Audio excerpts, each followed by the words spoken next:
Hey everybody, welcome back to another Diecast review. Today, it's another sprint car, everybody. It is David Gravel's 2021, I think I want to say it right, Husets Speedway.com sprint car. This is my first David Gravel car that I've gotten in. I think he had one other car from before. I think it was like a number 5. This is the first time we've had it in the number 2. And yeah, we got a new paint scheme coming this year for him too, so that'll be kind of fun. But anyway, here is our box. You can see we got Husets Speedway, we've got Acme, David Gravel 2021 sprint car, big, and I mean a big number 2 on the box. Literally doesn't even fit. Same thing over here. Same thing over here. Let's see. These two ends are the same actually. Can I even get them in here? Bingo, they still fit. And then over here you see we got the number 2 again, and then Husets Speedway, David Gravel 2021 sprint car.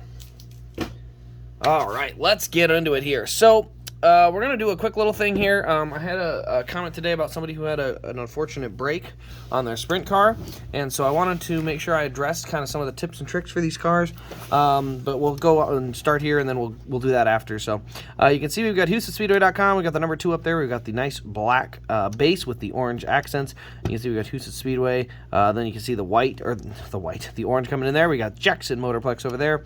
Got the kind of silver front rim, black rear rim with the Hoosier tires on it. Also, we can pop the engine cover out. We got our engine detail under there, which we'll get into a little bit later. You can see we've got Mainstream Capital, and then we got Gravel up on the front of the wing there. Not really anything else to see over there, unfortunately. Once you get over here, you can see we've got High Performance Lubricants. We've got the NOS Energy Drink World of Outlaw Sprint Car logo and JRC Transportation. You got a few more back here that aren't obviously quite as prominent. We do have our number 2 on the tail tank here, the nice flat orange tail tank with the number 2 on it. And then we got Jackson Motorplex up there again. Nice big right rear tire there. And then, yeah, we got Jackson Motorplex up there. Honestly, this has probably been the second most popular sprint car besides Kyle Larson so far. Probably just, I mean, David Gravel had a great season. He's had 2 in a row now where it looks like he's been second best to Sweet.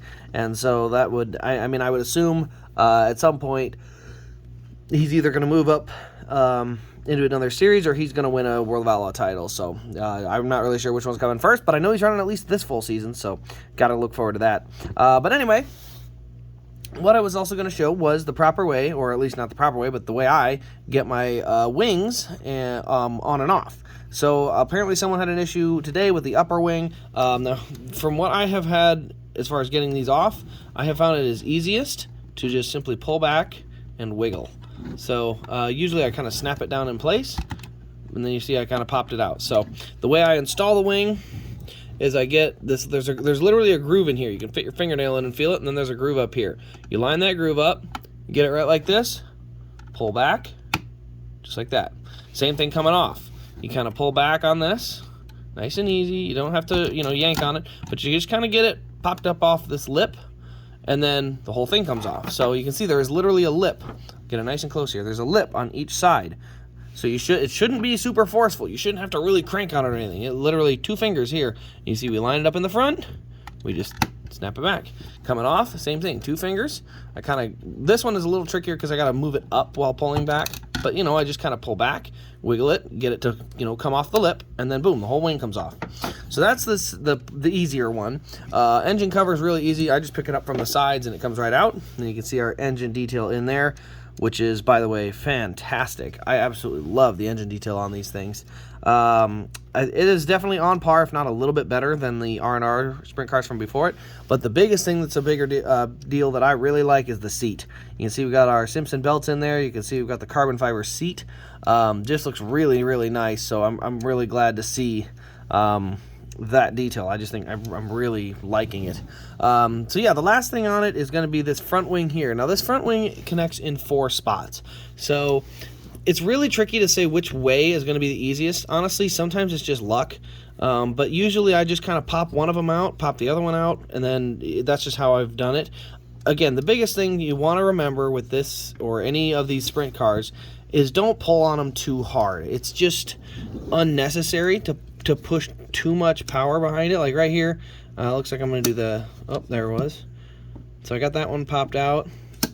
Oh, and then you heard it kind of get back in. Let's see, do I want to go this one?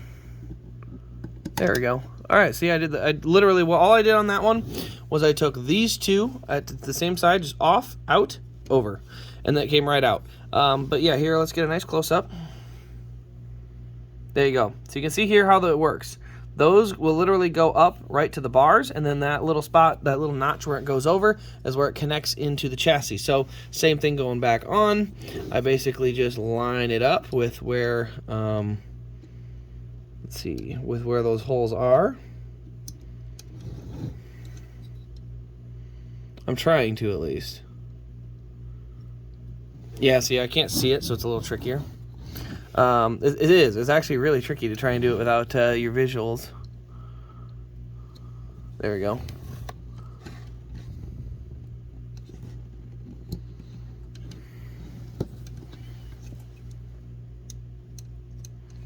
There we go. I think that's both of them.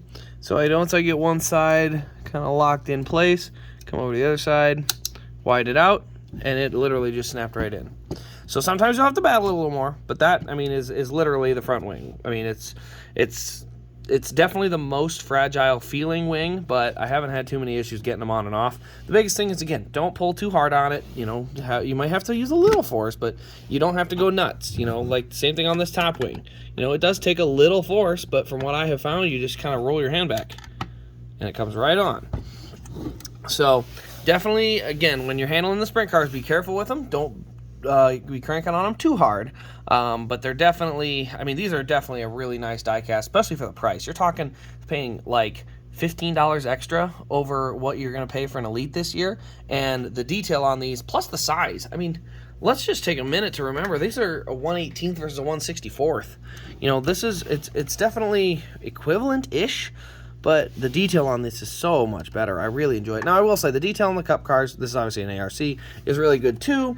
And the next-gen cars should be pretty solid, but man, I don't know. I'm getting into sprint cars. I've really enjoyed watching them the last few years. If Dirt Vision didn't cost an arm and a leg, I'd absolutely have it and be watching every weekend, but for some reason, I think every race fan is made of $1 million. Not really sure why.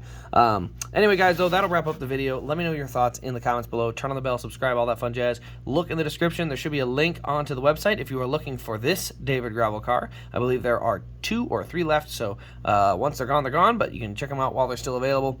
Other than that, though, this has been Race Grace. Thank you all for watching, and we will see you in the next Diecast review.